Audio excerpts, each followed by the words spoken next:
Olá, sejam todos muito bem-vindos. Eu quero no vídeo de hoje falar sobre algo que a gente fala muito pouco aqui no canal. Por isso é importante que você assista esse vídeo com cuidado para entender, para aprender.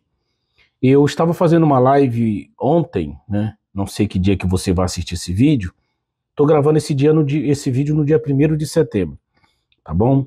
São aqui na minha cidade 12 horas e 45 minutos. Eu tirei o dia hoje para gravar alguns vídeos.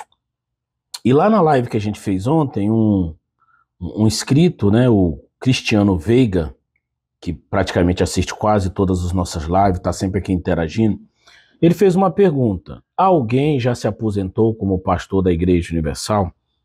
Isso é uma pergunta pertinente porque a Igreja Universal é uma igreja muito jovem, ela não tem 50 anos de idade. E desde o início, já na sua primeira década, ela optou em fazer formação de pastores dentro da própria instituição. A maioria desses pastores eram jovens, e em sua maioria solteiros, que eram catequizados, domesticados, condicionados para serem pastores da igreja. A Igreja Universal, ela não exige formação superior, ela não exige conhecimento teológico. A única coisa que ela quer é que você esteja familiarizado com as doutrinas da igreja. E claro, ainda que você não tenha muitas técnicas de elaboração, muitas técnicas de condicionamento, você também vai ter o seu espaço, porque existem várias igrejas. As maiores igrejas irão ficar com os melhores, aqueles que têm uma melhor oratória, uma melhor aparência, que conseguem reunir muita gente. Mas também tem as igrejinhas pequenas para aqueles pastores de pequena expressão, com salários menores, é claro. Todo mundo vai ter espaço. Mas tem um problema nessa matemática. Dentro da Igreja Universal, e eu posso falar isso porque eu fui pastor da Igreja Universal. Durante 16 anos, eu entrei na igreja criança, cresci dentro da instituição, tive todos os meus valores, a minha moralidade, o meu superego, toda a minha lista de seleção de cultura o meu repertório foi enriquecido a partir do que a igreja decidia como certo e como errado. Foi com essa referência que eu cresci. Então, quando eu entrei de pastor, eu fui proibido de estudar, eu não podia mais estudar, eu tinha que estar à disposição da igreja de forma integral. O telefone tocava meia-noite, qualquer hora, você vai para tal lugar, o vento soprou, o Espírito Santo soprou, e eu arrumava minhas coisas e ia. Essa era a minha vida, estar à disposição de forma integral. Eu não podia estudar. Outra coisa, a gente não podia ter bens, não podia ter casas, não podia, em muitos casos, ter carro. Em termos de carro, a igreja flexibilizava, tinha época que era proibido qualquer um comprar, tinha época que eles liberavam, tinha épocas também que eles chamavam quem tinha carro para mostrar o boleto, a nota, deixa eu ver se o carro que você tem é compatível com o salário que você tem. Teve época que eles pediram para abrir as contas bancárias para ver os extratos. Teve épocas que os pastores eram proibidos de ter conta bancária em outros bancos, só podia ter no banco do Edir Macedo, que é o Banco Digimais. Para quem não sabe, Edir Macedo é bancário, pois é dono de um banco. Enquanto o pastor é controlado de todas as formas para não ter nada, a cúpula da Igreja Universal tem tudo. Eles têm banco, eles têm muitas empresas, são mais de 100 empresas ligadas à Igreja Universal. Muitas dessas empresas estão em nomes de bispos, né? Bispos que chegaram na igreja sem nada e hoje são empresários.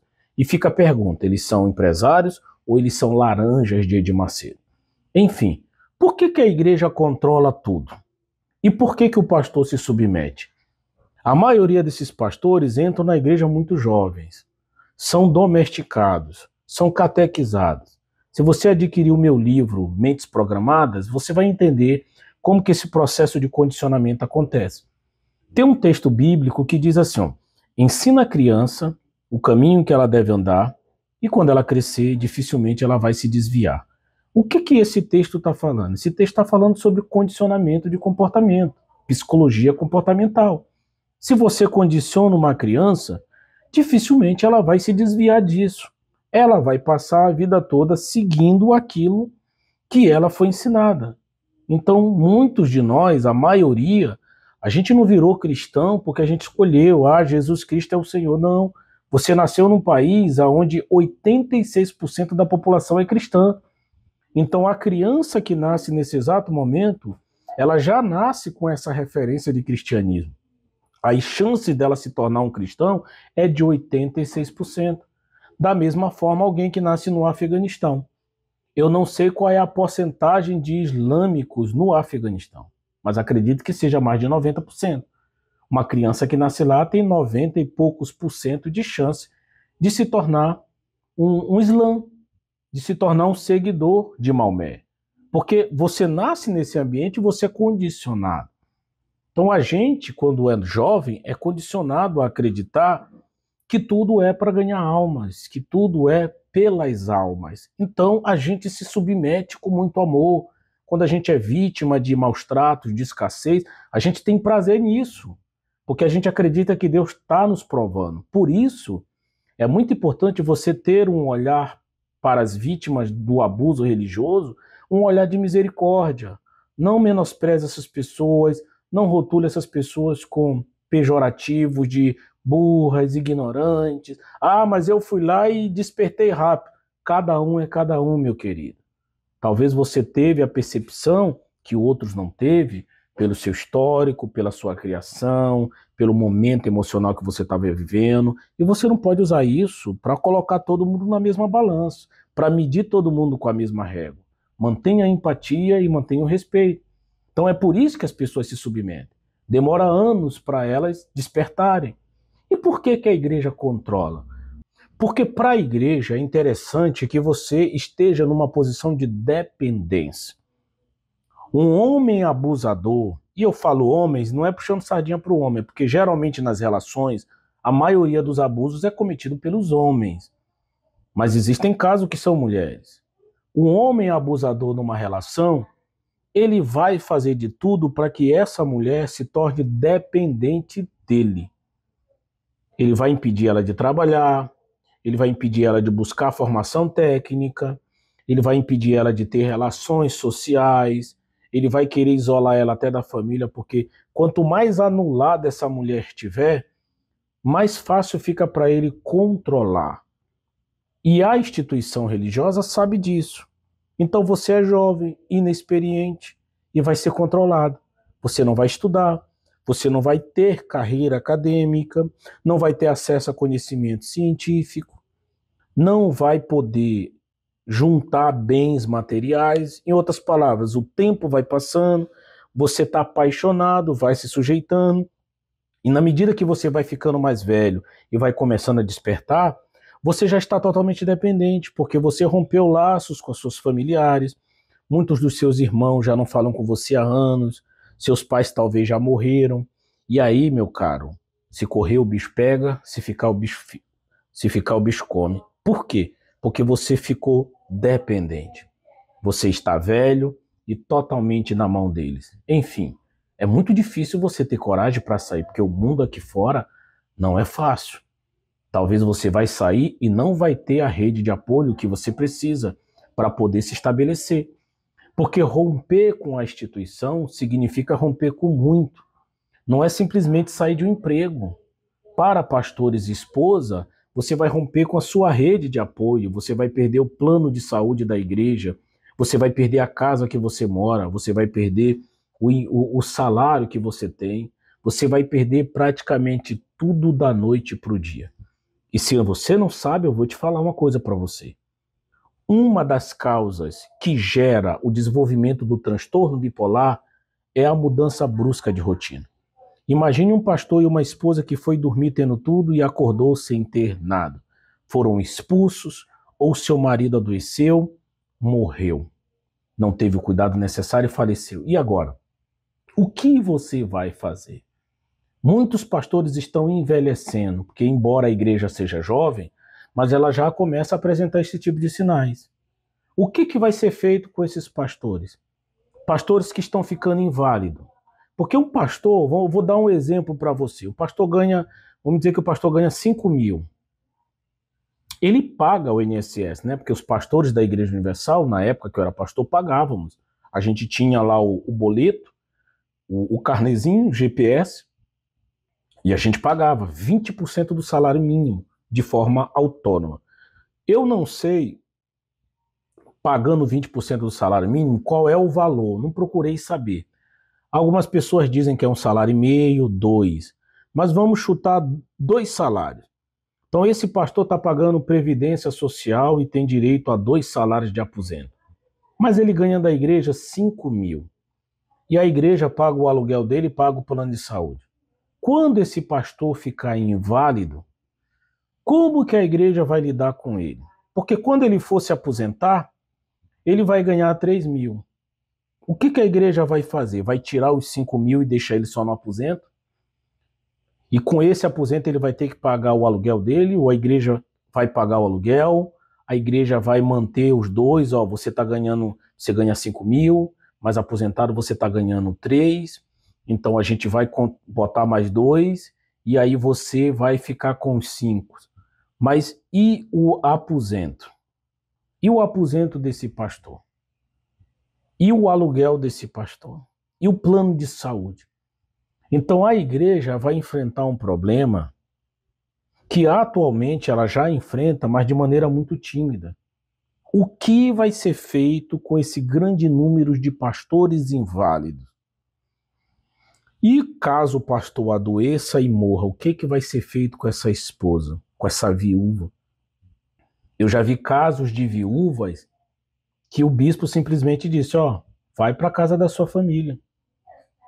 E nos casos de adultério, quando o pastor adultera, o pastor é expulso e essa mulher não quer mais ele, o que vai ser feito? A gente sabe que muitas viúvas e muitas mulheres que foram divorciadas, a igreja absolveu, deu emprego em escritórios, mas não tem espaço para todo mundo. Então, muito desses problemas de invalidez de pastores, morte de pastores, divórcios, já são problemas que já começam a se intensificar nesse presente momento. Eram problemas que não eram comuns há 10, 20 anos atrás. Mas a igreja está avançando e já está quase fazendo 50 anos. O que vai ser feito com esses pastores? E você, marido, você já levou em consideração que você pode morrer a qualquer hora? E a sua amada esposa, como vai ficar? Você já se preocupou com isso? Já procurou fazer um plano de previdência para sua esposa? Um seguro de vida para você? Como vai ser se vocês ficarem inválidos? Enfim, o que você observa é que o sistema religioso trabalha para se fortalecer e vai descartando pelo caminho tudo aquilo que não interessa mais. Já começam a ver pastores inválidos, viúvas, mulheres que foram divorciadas, que estão ficando pelo caminho sem direito a nada. Se é o seu caso, você precisa correr atrás dos seus direitos. Procure a defensoria pública, procure a justiça e processe a instituição. Você não está fazendo isso e traindo a sua raiz e a sua fé. Você está processando uma instituição que te virou as costas no momento mais doloroso da sua vida. Então busque os seus direitos, porque muita gente já ganhou 300, 400, 500 mil de indenização. Não abra mão do seu direito, porque é isso que Deus espera de você. Você foi usado, abusada e descartada pelo caminho. Não deixe barato. Brigue pelo seu direito. Faça da sua dor altruísmo. Faça da sua dor uma causa, um exemplo de superação. E mais. E os traumas psicológicos que ficam nessas pessoas? Casais que passaram 20, 30 anos se dedicando. E aí o marido cometeu um erro, foi expulso, ou o marido está inválido, ou a esposa se divorciou, e todos foram descartados.